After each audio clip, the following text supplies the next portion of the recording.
The old sheriff thought he'd buried his gun forever, but that night, in smoke and blood, a hunted girl gripped his hand and whispered, "Only you can save me." The sun rode low over Wyoming grass. Storm scent rode the wind, clouds stacked like iron wagons. Evening cattle trails showed faint in the dust, angling toward supper and lighted windows. Harlan Boone sat straight despite 62 winters. He rode Dusty easy, eyes sweeping the rim. 10 years without a gun. Ruth asked it. He boxed the Colt and turned the key. A shot cracked. Dusty jumped. A second shot. A woman screamed where the road bent into cottonwoods. "Easy, boy." Harlan slid down, led the gelding into cover, wrapped the rein, and moved low through willow and grass. His breath came slow. A stage stood crosswise in the road, one wheel broken, driver sagged. 3 masked men worked the stop. 2 dragged a young woman from the coach. The third watched with a pistol low. She fought like a wildcat, pins sprung. "Get your hands off me," she snapped. One cuffed her. No gun, 3 men, a hostage. Poor Math. She clawed a cheek. The man yelped and raised his pistol to teach her a lesson. Harlan's hand found a fist-sized rock. He rose and threw. It smashed the gun hand. The shot tore dirt wide of her. Before thought caught him, he drove from the brush. He hit the nearest man hard, took them both down, elbowed temple, rolled to a crouch. The watcher swung his pistol and hesitated. Harlan's hands were empty, but his feet were set. The girl ran for the trees, stumbled, caught her side. Blood wet her fingers. She kept moving. "Get her!" the leader barked. Harlan scooped the fallen pistol and fired once into the road. "Back off." They paused. A knife boot twitched. Harlan edged the muzzle. "Don't." The leader studied him through a slit of cloth. "Ain't your business, old man." "Made it my business," Harlan said. Wind moved the leaves. The leader jerked his chin. "Mount up." They hauled the dazed man to a spare horse and backed off. At the rise, he called, "You just bought trouble." Harlan held the gun on their dust until it thinned, then turned into the trees. "Ma'am," he called, steady as he could, "they're gone." She stepped from a trunk's shadow, one hand to her side, pale but watchful. 20-odd travel clothes gone ragged. "How do I know you ain't with them?" Harlan set the pistol on the ground and stood with both hands open. "Harlan Boone. I've got a place 3 miles north, Sage Hollow. I can see to that wound." She weighed him, her knees loosened. He caught her before she fell. "I've got you," he said. "Name?" "Clara," she whispered. "Clara Whitlow." "Hold on, Miss Whitlow." He lifted her to Dusty, mounted behind, and put an arm around her. Warmth seeped through his sleeve. First drops hit his hat brim. The sky muttered. Sage Hollow sat plain in the folding land. A weathered pine house with a long porch. Barn and corral snug to lee. He swung down, took her weight, and carried her to the settee inside. Up close, she looked younger still. Not soft, though. The eyes said she meant to live. She tried a breath, winced, and went light in his arms. He laid a quilt over her and turned to light the stove. Rain drummed on the porch. He crossed to the window to check the yard. Habit, not hope. Out past the corral, at the cottonwood's edge, a shape moved, then melted into trees. Harlan let the curtain fall. He checked the door bolt, then looked back at the girl on his settee. Pale, but holding on. She opened her eyes. "Please," she said, barely more than air. "Only you can save me." Rain stitched the dark. Cottonwoods hissed beyond the porch. Harlan set a basin, cloths, and a bottle on the table. "For pain," he said, "and for cleaning." Clara pushed up on an elbow, jaw set. "I'll do it myself." "Ma'am, I've set a few bandages." "Please, turn away."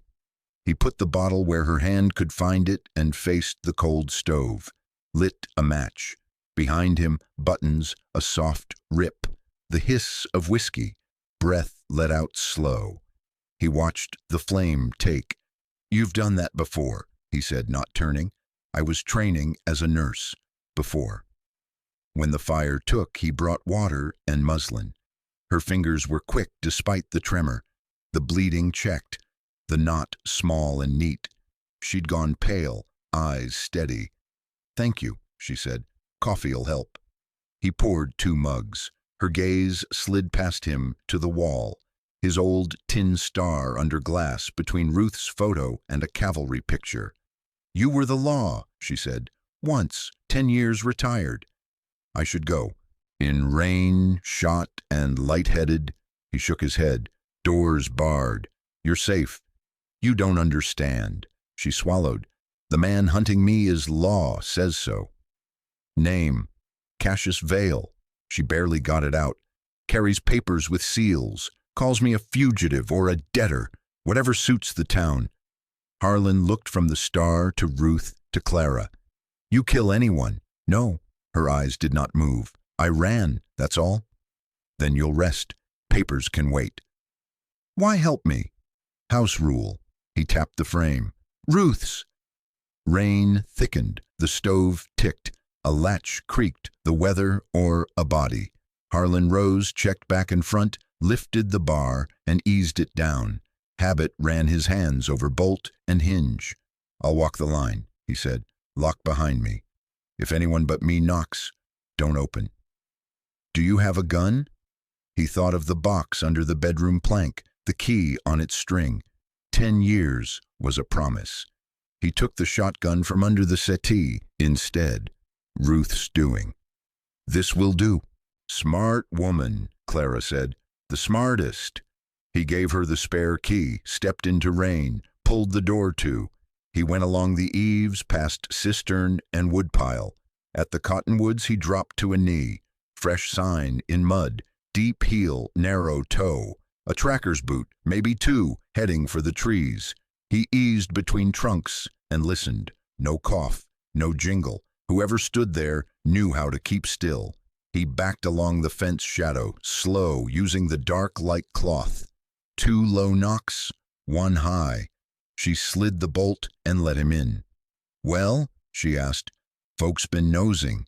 He set the shotgun across his knees and sat where he could watch door and back window. "They'll come proper at daylight or stupid before. If I leave before dawn, I can draw them off you." "Ain't happening." He set a mug by her hand. "You're not bait." She studied him, weighing something beyond guns. "Mr. Boone, if they get inside, they won't." "If they do," she said, "there's a loose board under your bedroom chest.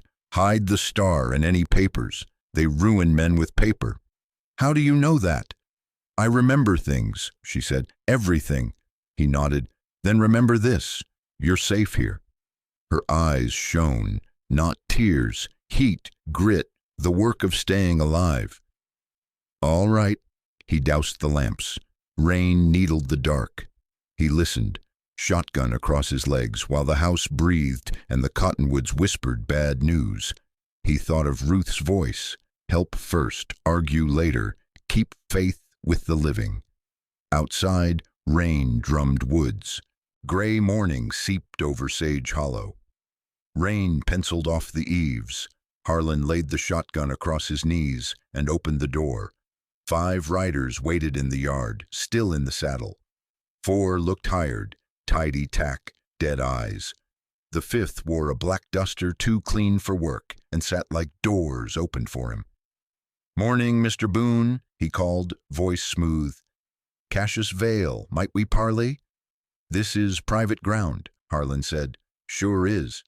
Vale lifted a paper, wax seal bright. "Warrant for the person of Clara Whitlow, murder, fraud, flight." To Vale's left sat Sheriff Noah Briggs, the kid Harlan had trained. He kept his eyes down. "You vouch this, Sheriff?" Harlan asked. Briggs swallowed. "Papers in order." "Whose hand?" "Judge Silas Crowell." Harlan didn't touch it. "Jurisdiction ends at my fence." Vale smiled. "Old habits die hard, Sheriff Boone. Or ex-sheriff. 10 years since you set down a gun. My kid brother set down his life on a bank floor, courtesy of a steady hand.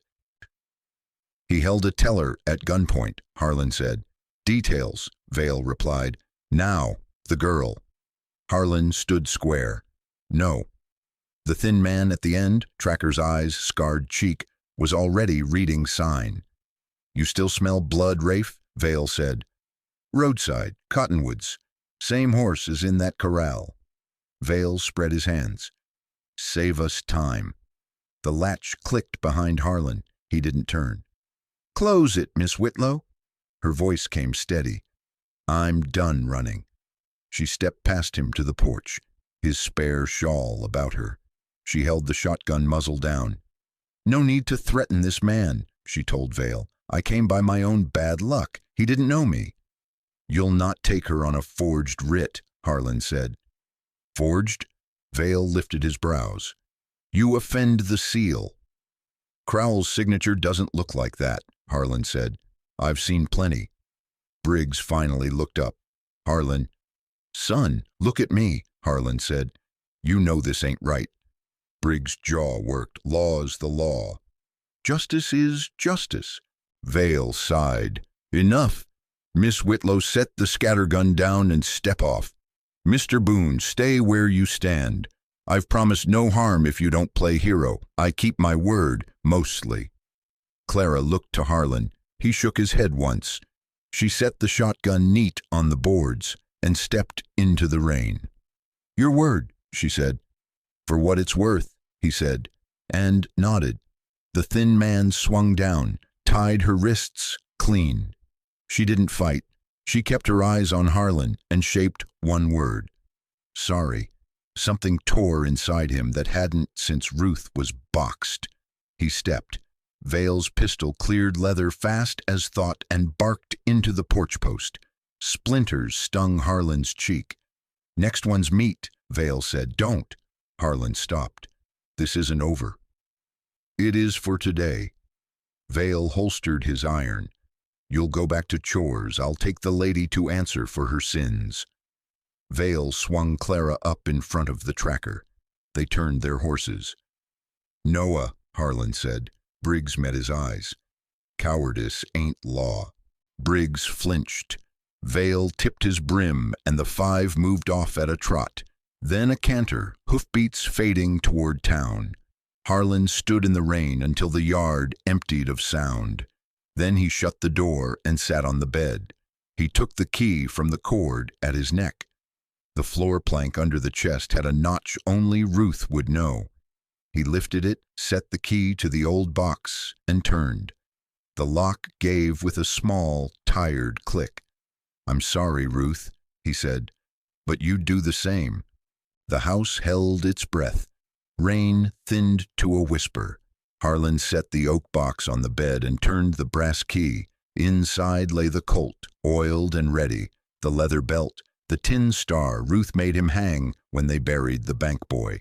He weighed the gun, then set it down gentle. Forgive me, he said. You knew I'd come to this. He buckled on the rig. The weight settled like truth. He wrapped the star in a handkerchief and slid it into a pocket. Harlan pushed into Ambrose Quinn's office. The old lawyer blinked and pulled the blinds.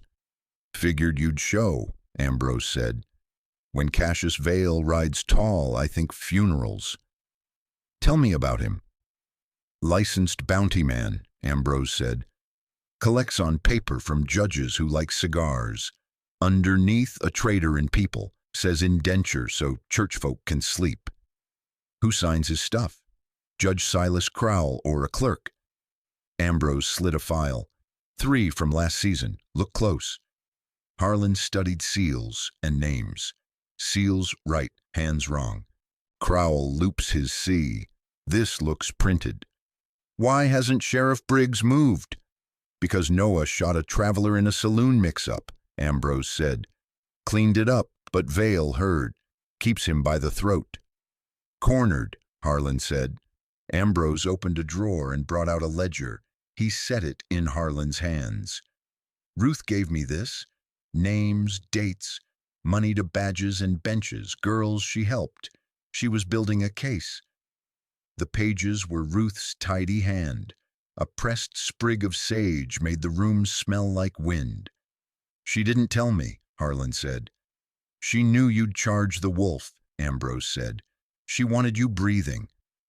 Harlan closed the book. "This is the rope. If it doesn't hang you first." Milo Finch filled the doorway, hat wet. He held a folded slip. "Kid brought this. Said a lady paid him." Harlan opened it.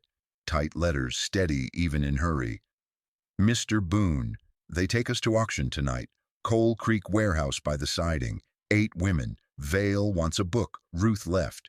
Judge Crowell will attend. Come alone. They watch the sheriff. If you can't, burn this." C.W. Ambrose went pale. Crowell in the open. "So it says. You can't hit that place with a crowd. I won't bring a mob to a tinderbox with women tied inside." "Then hide that ledger where fire won't find it." Harlan wrapped Ruth's book in a red bandana and tucked it inside his coat. "I know a stone that keeps secrets." "Leave me a copy of one hot page," Ambrose said. "If I die, it lives." Harlan copied a list that named a marshal, a deputy, and the amount beside Crowell's initials. "You're set on this. Come hell or high water. Take my Derringer. I'll get steel at Tom Carney's." At the livery he bought a glass and looked east. Clouds dragged low. Coal Creek lay that way, cottonwoods and an old rail house with a loft. At the forge, Big Tom set down his hammer. "Ain't seen that rig in a spell. Loan the Winchester you keep for coyotes." "Coyotes don't scare me," Tom said, handing it over. "Bring it back clean." "Much obliged." May Archer came from the Lark with a jar and a roll of bandage. "For the road, don't make me pray a prayer I can't finish."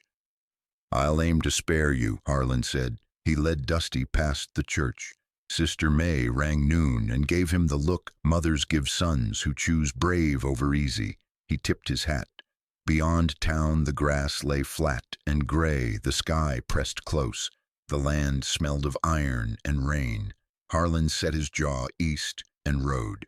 Juniper Draw held its breath. Sky like dull iron, wind sharp off wet rock. Harlan rode Dusty at an easy dog trot. The Winchester lay in its scabbard. Ruth's ledger thumped his ribs. He left the road where a cutbank gave cover, moved through sage. An hour brought 3 axe-marked boulders in a shallow basin. 3 notch. He slid down, led Dusty into shade, and knelt at the middle stone.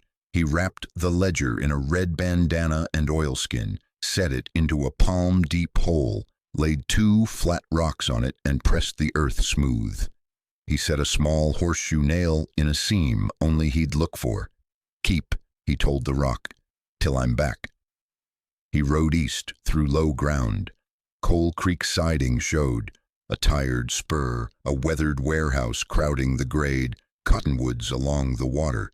2 lanterns front, 1 at the bay. 4 men outside he could count, rifles easy. He glassed the hill. The back wall leaned into an old railroad cut. Up high, a small window under the eaves. No guard near it. Inside, a catwalk ran the loft. If the dirt held, a man could crawl to that window and slide in unseen. He moved through the draw to stay off skyline, tied Dusty and Willow. Pockets, matches, twine, a scrap of newspaper, 2 curls of candle tallow, smoke, not flame. He wouldn't burn women to save them. He climbed slow, testing each step. Pebbles rattled, he froze until a guard's cough drifted off. At the window he lay flat, let breath steady, and listened. Men's voices below, low and money sure. A gavel ticked wood, another voice smooth, Vale selling people like beeves. Harlan eased an eye to the dirty pane. Lanterns showed rows of chairs and a raised platform. On it stood a line of women in dresses, wrists tied front. Some stared at boots. One kept her chin up. Blonde hair loose, eyes steady. Clara. He set his jaw. Paint had sealed the sash. He drew his knife and worked the edge into the seam, patient, taking it by whispers, not groans. A guard walked the loft. Boots thudded the catwalk every half-minute. Harlan timed his scrape to those steps, hiding one sound inside another. A buggy rolled up. More men came in, coats dry rings winking, the kind who wore law like a vest they could change out of. The ledger would name them if he lived to set it on a desk that still meant justice. The sash gave a hair. He stopped and listened. On the floor, Vale praised a girl's quiet nature, her use, and numbers floated like poker calls. The air smelled of lamp oil and sweat. He slid a folded scrap in the gap as a wedge and lifted the wood a touch more. Not yet. He needed the guard to pass once, then twice, until the man's mind walked its loop. He laid out the work in his head. Slip through, hug shadow, take the ladder down, put an arm across the nearest guard's throat, tie him with his own belt, take his pistol and keys, pass the keys to Clara. Women first. No speeches. Boots thudded close, then away. Harlan thumbed sweat off the knife and set the blade again. The window whispered up a finger's width. A new tone cut through Vale's patter, clipped, bench flat. The room went still. Harlan didn't see the mouth that made it. He didn't have to. He'd heard verdicts. He let the word nail itself and kept breathing easy. He waited for the guard's next turn, counted the beats, and slid the edge under the sash to lift. The steps drew near. He flattened, knife steady, and felt the old boards answer under his hand like a horse about to move. Slow. Boot steps faded. Harlan inched the sash, slid through, lay flat on warm dust. Below, chairs, platform, 8 women tied, buyers, Vale at the aisle, Judge Crowell stone-faced. Night pressed the roof. Lamp heat made the air taste of tin. Harlan shadowed the loft guard. When the man turned, Harlan slipped behind, forearm across the throat, hand on the pistol wrist. The fight went out. He tied ankles and wrists and took the sidearm. He made a stingy fire in a corner. Twisted news, a smear of tallow, 2 matches. He shaded the glow and stepped off. Lot 1, Vale said, tapping a crate. Opens at 100. Bids clacked. Crowell didn't blink. Smoke drifted from the rafters. The place stank of money and fear he knew from rooms. Someone barked, fire. Chairs scraped, doors jammed. Harlan dropped the ladder, kept low, moved behind kegs. 2 guards were hustling the line toward a side door.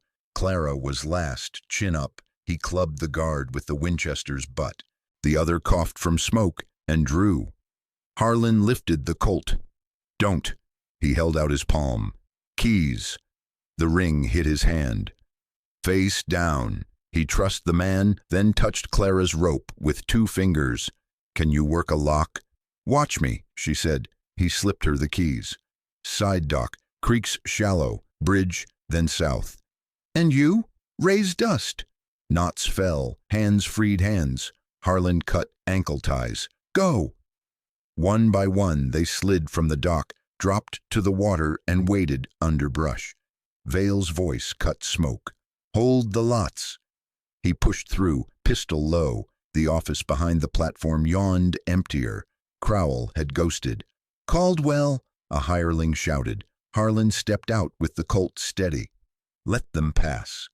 Vale smiled without warmth. Rafe! A shot barked from the side. Splinters stung Harlan's cheek. Drop it, a new voice rang. Sheriff Briggs stood at the office door, white-faced, both hands on his gun. It's over, Vale. Vale pivoted, muzzle rising. Harlan shot him through the thigh. Vale staggered, shot back. Briggs jolted, hand to shoulder, but stayed up. Rafe fired again. Harlan's return slug blew chips from the rail near him. The tracker slid away. Vale lifted his pistol toward Briggs's eyes. End of lesson. Harlan's second round took Vale high in the chest. He went down, gun skittering, eyes wide with surprise more than pain. The roof groaned. A beam fell and burst into sparks. Out! Harlan dragged Briggs toward the dock. Two of Vale's men ran for the front, another bolted. They hit air, smoke boiled behind them, heat chased like a dog. The creek slapped rock. Downstream, Clara counted, waved them on. Harlan raised a hand. Go. Under the dock, he eased Briggs down. Stay with me. Hold up. Briggs gritted it out. You should have let... Save breath. They hauled along the bank till the warehouse's roar settled to a steady growl. A whistle pealed. Lanterns bobbed. Men with stars slid down the cut. A tall one crouched by Briggs. Sheriff? Marshal Holden Graves, Briggs said, gray but steady. You're late. Looks like you started without us. Graves' gaze took in Harlan. Boone. Harlan. Any poison left inside? Maybe one with a scar. We'll find him. Graves signaled two men and glanced back. You got anything that will stick to a judge? Harlan tapped the pocket where Ruth's ledger wasn't, then nodded toward the cottonwoods. Under a stone in 3-notch. Graves gave a thin smile. Let's go fetch your rock. Clouds sagged over the creek like dark wool. Cottonwoods whispered like they knew names. The creek ran black under a low sky. Cinders drifted like dark snow. Graves checked Briggs's pulse. Hold that bandage, a deputy packed and wrapped. I can ride, Briggs said. You can lie, Graves said. Doc first. Harlan wiped grit. Crowell slipped early. Veils down. One tracker loose. Scarred cheek. Rafe Cutter, Graves said. Mean and patient. We'll net him. Lantern lines combed the cut. Buyers fled. The warehouse settled into a long, wet hiss. Ledger? Graves asked. 3-notch stone, Harlan said. Let's move before Shadow turns bold. Two men stayed with Briggs. The rest slid along the creek. Cottonwoods writhed. The land stank of coal smoke. In the basin, Harlan pried up the middle rock and lifted an oilskin bundle. Graves touched it with a thumb, as if feeling for heartbeat. That the thing folks died for? It is. Ruth's hand filled the pages, dates, names, sums. Graves read 3 leaves and whistled. Crowell, 2 circuit riders. A federal badge, I know. We take this east. A call from the trees. Mr. Boone. Clara and 2 marshals came down the bank, coats wet, faces smoked. They're safe, she said. We found the bridge. Sister May will meet them by dawn. Harlan's shoulders eased. Good. She eyed the bundle. Ruth's book? He nodded. Graves shut the ledger. I need testimony that walks. Miss Whitlow, you willing to swear to what you saw? I am. You understand he's your father, Graves said. I know what he is. Then we ride before daylight to Cheyenne. Paper, witness, and 1 stubborn old lawman to hold a line. You up for that, Boone? I'm up. Good. I'll send a wagon for Briggs. Cutter will be prowling. Keep your head on a swivel. Back toward town, Harlan felt eyes the way a man feels weather. Dusty snorted at the willows and wouldn't drink. A deputy flagged them at the road. 3 riders cut north when the roof fell. 1 moved low, might be Cutter. Let him, Graves said. We'll take what matters. Dry Creek's lamps pooled small gold on wet boards. May Archer watched from the Lark. Big Tom stood in the street with someone else's blood on his apron. Sheriff, he called. Breathin', Harlan said. Docs. Barlow took Briggs without fuss. Clara worked like she'd never left her lessons. Talking low, tying neat. Barlow grunted and shooed them out. Ambrose waited on the boardwalk, hat in both hands. Tell me we burned more than boards. More, Harlan said, tapping the ledger. Enough to wake Washington. Ambrose's eyes went wet and flinty at once. Ruth never quit. Milo Finch stepped from the telegraph. Lines open. Where to? Cheyenne office and the rail post, Graves said. Wire for a judge who still remembers court. The key began to chatter. The town breathed again, careful. Graves turned to Harlan. Sleep 2 hours. I'll rustle mounts. We leave when the church bell says 3. Harlan nodded and looked to Clara. I ride with you, she said. He almost argued, then saw there was nothing to buy with that. All right, sunup, we move. Wind worried the sign chains. Somewhere past the cottonwoods a twig snapped and did not snap again. Harlan loosened his holster and set the Colt on the table by his bed. He raised Ruth's book, turned the first page, and let her hand steady his. When he lay back, rain had gentled. The night smelled of wet sage and cinder. He slept the kind of sleep a man earns, short and clean, booted, ready. He dreamed of nothing at all. That was mercy enough tonight. They rode before the bell. Sky pewter, wind with a cold edge. Harlan kept Ruth's ledger under his coat. Graves set a pace that 8 miles. Clara rode between deputies, straight-backed, quiet. At first light Cheyenne lay low and gray. Graves split his men. 2 behind, 2 on the lane. No shots unless I say. He eyed Harlan. If he tries to lawyer me, talk back. They walked to a tidy house with a white gate and trimmed roses. Lamps burned. A butler opened, saw badges, and stepped aside. Judge Silas Crowell waited in the hall in a clean black coat, silver hair laid like a promise. He noted the stars, then Harlan, a small smile. Marshal Graves, he said. Breakfast can wait. What service? You're under arrest for conspiracy, kidnapping, extortion, and slavery under color of law. Grave charges, Crowell said, mild. Affidavit. Women who lived? And this? Harlan raised the ledger. Names, sums, your work. Crowell's eyes touched the book. Diaries are stories, Mr. Boone. Some stories hang men, Harlan said. Clara stepped from a deputy's shadow. Hello, Father. Silence held. Crowell's face stayed smooth, but his eyes thinned. Clarabelle, he said, still contrary, you've made life hard for decent men. I chose people over your paper. Crowell looked to Graves. Marshal, family should be handled private. Not this family. Graves showed cuffs. Crowell offered his wrists like a gentleman. I will answer in court. Harlan closed the iron. It felt right. As they turned him, he spoke softly to Harlan. Ruth kept lists, mistook ink for righteousness. Neat hand, though. Harlan swallowed the punch that would have cost the day. Save it for a bench that isn't bought. Outside, light came thin on the judge's white fence. A newsboy stared, then ran. Crowell went to a wagon between 2 deputies and sat like he still presided. Clara stood by Harlan. He said my name like he owned it. He doesn't, Harlan said. From a hedge came a dry tick.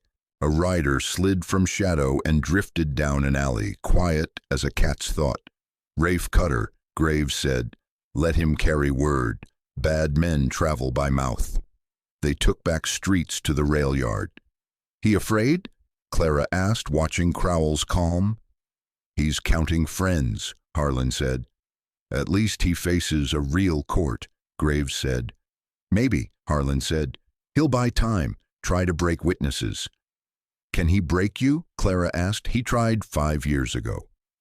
They rolled past a church. Bells struck slow and clean. Sun flashed on the spire like a blade. At the station, Graves signed with a rail marshal and ordered 2 guards on the judge's car. Harlan let a clerk seal a copy, then took the ledger back under his coat. You file, he told the clerk. I'll carry. The train breathed and clanked. Graves placed Clara in the forward coach with 2 freed women. You're safer together. I'm done being cargo, she said. You're a witness now, Harlan said. That's heavier. He stepped into the prisoner car. Crowell lifted his brows. You ride guard? Touching. He leaned as far as the chain allowed. Mr. Boone, men like me don't swing. We land on our feet. Then we'll keep kicking, Harlan said. The whistle blew. Wheels took hold. Harlan sat with the Colt low on his thigh and watched the judge's eyes. Smoke tore thin across a brightening sky. Graves said, Capital by noon if the line holds. Harlan thought of Dry Creek, of Ruth's hand as sun slid over the land. By late afternoon, Dry Creek looked the same. Porch brooms, a dog asleep, a milk wagon creaking past. The air felt thin, waiting on a verdict. Milo Finch stood on the telegraph steps with a yellow slip and a face the color of paper. Folks pressed close. May from the Lark, Big Tom in his apron, Sister May with 2 boys, Ambrose bareheaded, Harlan tied dusty. Clara stepped down, steady. "What is it, Milo?" "From the Capitol. Judge Silas Crowell is released on his own recognizance by order of Governor Ezra Pike. An independent inquiry will review the allegations. Until then, he resumes his duties." Noise jumped. "That can't be right." "You mean he walks?" "What good's the law?" Harlan read the slip once. The words stayed ugly. "Listen up," he said. "We wanted the rails to carry justice. Sometimes they carry favors. That doesn't change Coal Creek. 8 women stood on a platform with ropes on their wrists. A hired judge blessed it by sitting still. Sheriff Briggs took a bullet stopping it. That's fact." "And the governor blesses the judge," a rancher called. "Maybe he's been sold a bill of goods," Harlan said. "Either way, we don't fold. We hold." Sister May asked me, "What do we do?" "We get ready. Witnesses will be hunted. Papers burned. We won't let it happen. Women and children to the church basement if trouble rides. May, stage blankets and bread at the Lark. Big Tom, bar shop fronts, set tools. Milo, wire every town within a day's ride with the truth and this slip. Ask for riders to stand a watch." May nodded. "I can bake and keep secrets." Milo set to the key. The wire began to chatter. Ambrose touched Harlan's sleeve. "Tell them the rest." Harlan felt the weight of a book under a rock. "Ruth kept a ledger," he said. "Names, dates, money that greased this sin. She helped girls slip the net. 5 years back she died quick. The doctor said heart. There are poisons that make a heart give up. I can't prove it yet. I aim to." Silence held. Clara's hands were tight. Her chin stayed level. "What about Sheriff Briggs?" someone asked. "Doc has him. He'll mend. While he does, we'll stand his line." May called, "You going to wear a star again?" Harlan looked at his vest, then at faces he'd known half his life. "I'll do what the day requires," he said. Men fetched rifles, women loaded kettles and quilts. The square moved with purpose, not panic. Clara tugged his sleeve. "Rafe Cutter will come," she said. "He cleans up loose ends." "I reckon." Harlan looked toward the cottonwoods. Green leaves said peace. The back of his neck said different. Ambrose cleared his throat. "This came by hand." He passed a plain envelope. The note inside was blocky, careful. Old Larkin's place. Night wagons, crates, men with new boots. "Who brought it?" "A boy, gone quick." "The Larkins spreads west of the ridge," Big Tom said. "Empty since the fever." "Empty makes fine cover," May said. Harlan folded the note and slid it into his shirt. "We'll look, not tonight. Tonight we steady the town. At first light we see what's rattling at Larkin's." Clara nodded. "I'll be ready." Clouds shouldered the hills. A thin light lay on the street like skim ice. Harlan walked the boardwalk, shook hands he hadn't in years, said the plain words that make a place hold. At the church the bell tolled once, deep and kind. He tipped his hat to Sister May. "We'll keep faith," he said. "We will," she answered. "Come what may." Folks nodded, steady. Doc Barlow's place smelled of carbolic and wet wool. Briggs sat propped in a sling, color gone. Clara worked quiet and sure, cutting strips. Barlow grunted. "He'll live if he lets the arm rest in his jaw, too." Briggs tried a smile. "Town's riled, you feel it?" "I do," Harlan said. "Then hear me," Briggs said, raw but steady. "Wear the star till I'm fit, not for show, so folks bring fear here and get orders." Harlan felt the old key at his neck.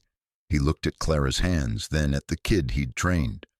"Only till you're standing." In the drawer, Briggs said. Harlan opened it. The silver star lay on a polished cloth. Clara eased Briggs back. That's enough talk. Barlow wagged a finger. Do as the nurse says, or I'll stitch your lips. They crossed to the sheriff's office. Ledger, cold stove, bare pegs. Harlan set the star on the scarred wood and stood looking. Strange, Clara asked. Like hearing your name from years back, he said. He pinned the badge. Slow. The tug felt like a grave hand and a blessing. All right, he said. Next thing. She showed the note. Old Larkin's place, wagons at night. He laid a map, marked the ridge and the creek. At first light we ride, he said. Quick in, quiet out, nothing. We lose an hour, something. We gain souls. I'm coming. You'll take the rear and speak only when needed. I can do that. Feet hit the boardwalk. Milo Finch burst in, hat askew, out of breath, a telegram in his fist. From Cheyenne, he said. Crowell left with hired guns, a dozen at least. Says he'll make an example of us. When? Clara asked. By tomorrow if they ride steady, Milo said. Harlan set the wire down. Then we don't wait for his parade. He tapped the gap west. Juniper Pass. Narrow, good rock. I'll meet him there. Clara stepped in front of him. No lone hero. Not hero, he said, just sense. Keep him off Main Street. She held his eyes. Promise you come back if talk fails. I'll try, he said. He turned to Milo. Wire Sister May to set the church cellar for women and kids. Tell Big Tom to brace doorways and set a ladder on the bell tower. May keeps bread, coffee, lamps dark. Wire Pine Station and Miller's Crossing for riders. No boys. Milo nodded and ran. Outside, a hammer rang at Big Tom's, measured and calm. Across the street, May shaded her windows and stacked warm loaves. Harlan wrote 2 lines for Ambrose to keep, names to summon, and the plain truth for any court that still listened. Harlan faced Clara. You and Ambrose handle witnesses and lock Ruth's ledger where fire can't find it. If I don't make it by noon, hand it to Marshal Graves and ride south with the women. I hear you, she said. I don't like it. Neither do I. Thunder walked the hills. Steady now. They set the Larkins' plan in few words. 2 riders only at dawn. Leave a scarf on the north fence if it turned hot. A hat on the pump if clear. No shots unless forced. Harlan took the Colt, spun the cylinder once, and slid it home. He squared the badge with his thumb. First light, he said. I'll see you to the edge of town, Clara said. You'll run the edge of town, he answered. They stepped onto the porch. Sister May crossed with 2 boys and a basket. She saw the star and dipped her head, the way folks do when they stop being afraid. Come what may, she said. Come what may, Harlan said back, and felt the words settle like a stake driven deep where wind can't pull it. Dawn came thin and pewter. The hills wore a bruise of cloud. Cottonwoods whispered. Harlan walked the storefronts with the borrowed star on his vest. Men waited with rifles in oilcloth. Sister May sent boys home with a look. Basement's open, she told mothers. Candles, water, quilts. At Big Tom's the forge rang slow. Harlan chalked windows for bracing, ladders for the bell, barrels for a barricade. No hero work, he said. If trouble comes, pull 2 alleys and let it pass. May Archer stacked coffee tins and loaves.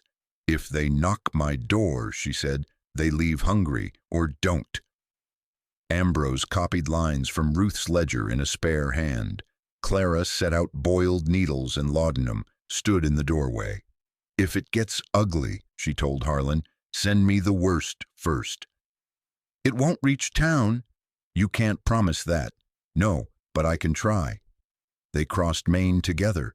Folks looked up and took courage like bread. Harlan called a short muster. Listen close, we don't pick fights. We keep women and children safe. If riders hunt witnesses, we slow and mark them, then hand them to marshals. If the judge shows teeth, I'll meet him on the pass. You hold here. Nods all around. At the doctor's, Briggs tried to sit up. I can ride left-handed. You can lie down right-handed, Harlan said. Briggs eyed the star. Looks right there. It's on loan. Keep breathing.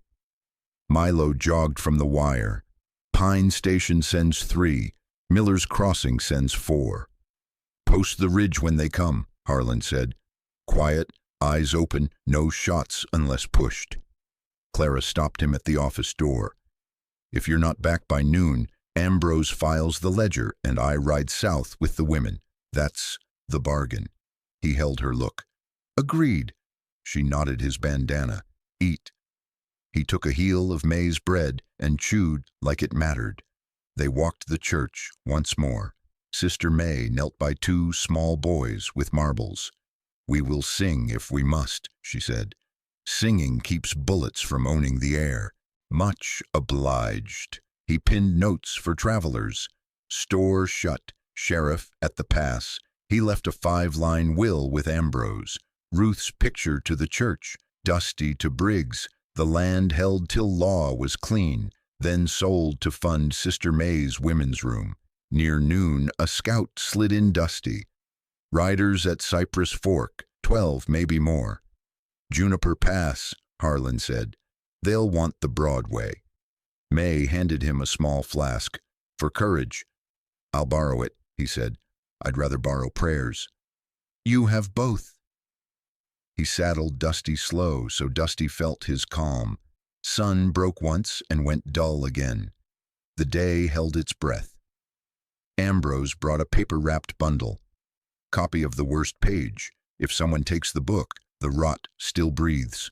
Harlan tucked it deep. Good law's like wire, he said. It only works if it holds. Clara stood square in the yard. Bring your body back, she said. We need it to carry the rest. He nodded. If talk fails, I'll make it loud enough to turn them. That and no more. He mounted. The cottonwoods gave one long shiver and went still. Folks gathered along the walk. No speeches now. He touched the brim to Sister May, to Ambrose, and saved Clara for last. Come sunup next day, he said. We'll still be here. Come sundown today, she said. You will be too. He gave Dusty the heel and rode toward the blue cut of Juniper Pass. The land smelled of rain and iron. The road narrowed to a clean line a man could hold with both hands. Juniper Pass narrowed to a stony throat. Wind combed the pines, cold and sharp. Harlan tied a strip of white to a willow wand and planted it by the trail. Dusty blew and settled. He waited where rock pinched the road to 1 horse at a time. They came at a trot, 12 by his count, dark coats and rifles across saddles. Crowell rode center, high in the saddle. Rafe Cutter ghosted the right flank, scar pale under brim. Harlan lifted a palm. Parlay. Crowell reined in short of the wand. Mr. Boone, he said, pleasant as a hymn. You brought a flag and no choir. Talk is cheaper than burying men, Harlan said. Hear it. You turn back. You ride to the federal hearing when called. You leave Dry Creek standing. No one bleeds today. Crowell's smile barely moved. And if I say no? Then I hold you here as long as I can, and the town rings its bell. You win nothing but shame. The governor stands with me, Crowell said. He released me yesterday. I am the law. You're a man in a coat, Harlan said. He held up a single folded sheet. Here's law, the kind that prints. Names and sums. Paid to buy the pain of others. Marshals have the book. Witnesses breathe. You break this truce and they'll carry those names east on iron. Rafe spat. White cloth don't bind a wolf. It binds men, Harlan said.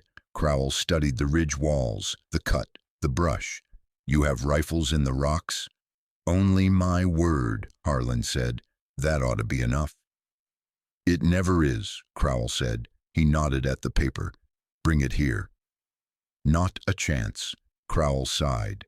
Very well, here are my terms. You give me Clara Whitlow and any copy of Ruth's scribbles. Dry Creek keeps its windows. Clara isn't a debt, she's a witness. Witnesses recant, Crowell said, or vanish. Not this one. Crowell's eyes cooled a shade further. You think your little town can teach me fear? I was swearing men in when you were chasing calves. I chased worse and caught it, Harlan said. Look at me. Do I sound unsure? He set the sheet on a stone where a writer could see the names and not touch them. Crowell's gaze flicked and came back hot. Last ask, Harlan said. Take your pride and ride home. Rafe nudged ahead. Or what? Or you open the gate to something you can't close, Harlan said.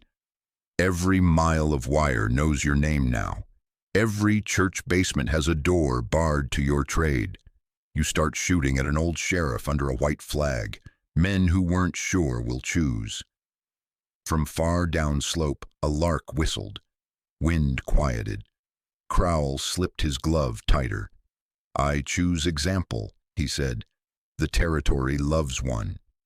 Then make me it by your own hand, Harlan said. Leave the town. Rafe's eyes cut to the wand and back. He grinned small, animal. Flag's too clean. His pistol cleared leather in a blur. The first shot tore the white strip and snapped the wand in two. Dusty jumped sideways, gravel skittered. Rock splinters kissed Harlan's cheek. He slid behind a knee-high shelf of stone and felt for the Colt without looking down. Dusty heard his voice and calmed. He tasted iron and smoke. Hold your fire, he barked to nobody. The pass answered with hoof scrape and harness creak. Men sucked breath. Slow. Rafe lifted to fire again. Harlan brought the front sight up on the man's thigh, not his chest. He let his breath fall once. Somewhere a bell in Dry Creek took its first slow swing. He pressed the trigger as the second muzzle flash bloomed. Rafe's muzzle flashed. The white strip shredded. Harlan's round hit meat. Rafe's leg folded and he slid off the saddle with a curse, pistol clattering. Hold your fire, Harlan called, flat and steady. Echo answered. Dusty came to knees and settled. Crowell lifted his gun, careful as a man signing a check. Harlan shot for the wrist. Steel jumped. The judge cried out, fingers opening. His pistol spun into gravel. For a second, nobody moved. Then a hired man fired wild. Rock spat dust. Harlan stayed behind the shelf, counted 2 beats and put a slug into the man's rifle stock. Wood split. The fellow yelped and grabbed his hand. More pride than blood. Enough, Harlan said. You want coffins? Keep at it. From the rim, a sharp whistle cut the wind. Figures rose from scrub on both walls. Badges, not masks. Marshal Graves showed, hat brim low, rifles held high, angles clean. Guns down, Graves called. No one has to die today. Crowell took in the ridgeline, the torn flag, the old sheriff unshaken. He tried a smile. It broke. You staged this. We answered your habit, Graves said. You ride heavy. We brought a scale. Rafe rolled, dragging himself with elbows. His hand found a boot knife. Harlan stood, Colt forward. Don't, he said. Rafe's eyes flicked, wolf bright. He whipped the blade. A rider from Pine Station, Eli Torres, raw-boned, calm, stepped down and towed the knife aside, quick as a barn cat. Easy, he said. Bind him, Graves ordered. 2 deputies worked neat hitches. Another led Rafe's horse off, patting its neck. Crowell sat very straight, blood making a dark glove. Marshal, you and I know the governor. We'll meet him later, Graves said. For now, we meet the law you helped bury. Harlan holstered slow. Your choice, Judge. Walk or be dragged. Crowell's mouth thinned. You've learned rhetoric. I learned cost. The hirelings looked from rifles on the rim to the quiet old man on the road to the judge, with blood on his cuff. One by one, muzzles sank. A few threw leather down. Graves nodded men to collect irons. Harlan went to Rafe. You're done. Rafe breathed hard, a laugh without humor. I ain't ever done. You are for today. Harlan ripped a strip from his own kerchief and tied above the wound. You keep that leg, that's on me. Rafe stared. Why'd you shoot low? Because I still have to sleep. They stood Crowell and turned him toward the trail. He tried to square his shoulders. The wince spoiled it. You think this holds, he said. Men like me land on our feet. Then we'll keep the ground moving, Harlan said. Graves came down off the slope, boots sure. Boone, much obliged. You bought us a clean end. Clean as we get, Harlan said. Wind eased. A meadowlark tried a thin note, then sang. The sound went over stone and came back softer. Escort him quiet, Graves told his men. No cuffs in front of church doors. We're not them. Rafe passed Harlan, carried by two. Next time, he said. Don't make one, Harlan answered. They gathered reins and started down. The pass widened into country that quit holding its breath. On the far air, a bell began to ring, slow and steady. Dry Creek, telling folks they were still a town. Harlan looked once at the torn flag strip, took it loose and pocketed it. He touched Dusty's neck. Let's go home, he said, and the horse stepped light as if he'd heard the song too. The ridge kept its secrets. The town waited lamps ready. They brought Crowell in slow, no parade. Graves kept cuffs hid till the jail door, same as promised at the pass. Porches filled, voices low. The bell gave one last note. Doc Barlow took Rafe, cussing honest wounds. Deputies logged guns and names. Graves signed a stack, then set his palm on Ruth's ledger like a Bible. Copies go east, he told Harlan. Federal seal. The governor can bluster at his mirror. The book stays with me tonight, Harlan said. In your coat till dawn, Graves agreed. Then my safe, then the rail. Clara stood in the doorway, sleeves rolled. Those women need beds. Sister May and I can open the vestry and boil linens. Do it, Graves said. We'll post a guard. May Archer arrived with a tin box. Ruth Boone Fund, she said. Dollars for food, quilts, and train fare north. Big Tom braced the church cellar door and nodded. We'll run a night watch. Quiet eyes. Ambrose, hat off, wrote 3 letters with a steel nib and a stubborn hand.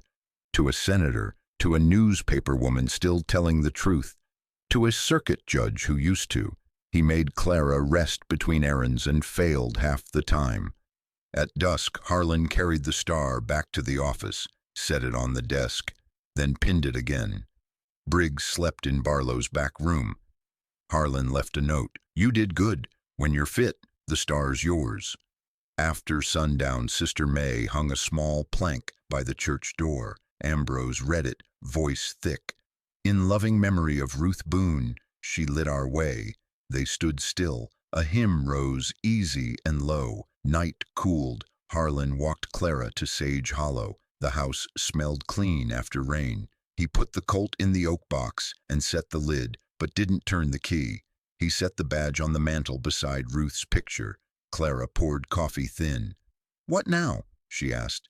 Now we get small things right, he said. Feed folks. Fix hinges. Tell truth slow. And the hearing? It'll come. He drew breath. Hoofbeats tapped the road. Milo Finch stood in the door, hat in both hands. Telegram, Sheriff. Federal hearing set a month from Wednesday. Witnesses named. Bring Ruth Boone's ledger. Come sunup. Harlan read it and passed it to Clara. She breathed out once like putting down a pack. I'll go. You don't owe them more hurt. I owe Ruth, she said, and the others. I'm done with rooms where men speak for me. Fair. Milo glanced at the mantel. Town sleeps easier seeing that star, but it'll sleep fine when Noah wears it again. It will, Harlan said. Tell folks he's mending. Milo tipped his hat and went into the dark. They took the porch. The hills lay black and patient. A single cloud crossed the moon like a slow hand. Sage held the last of the day's heat and gave it back gentle. "Thank you," Clara said, "for believing, for showing up, for shooting where it saved." "Much obliged," he said. "Truth is, we all hauled each other out." She smiled. "Reckon we did." They sat without talk till the stove clicked itself cool. When they went in, Harlan turned down the lamp and felt the quiet settle, honest and earned. He looked once at Ruth's picture and at the box that would stay unlocked a while longer. A man can keep his tools and not let them keep him. "Come sunup," he said. "Come sunup," she answered. Dry Creek slept like a town that had been tested and meant to stay a town. The road to the capital waited. So did work. They would meet both with hats on and hands steady, the way Ruth would have wanted. The prairie always has a way of healing what's been broken. Dust settles, storms pass, and life goes on under the wide, endless sky. Jed may have carried scars and Abigail her shadows, but together they found something worth holding on to, hope, even here in the wild frontier. If this story stirred something in you, I'd be glad to hear your thoughts. Maybe you've known loss or found redemption in unlikely places. Share it below. I'll be reading, same as a cowboy listening close by the fire at the end of a long trail.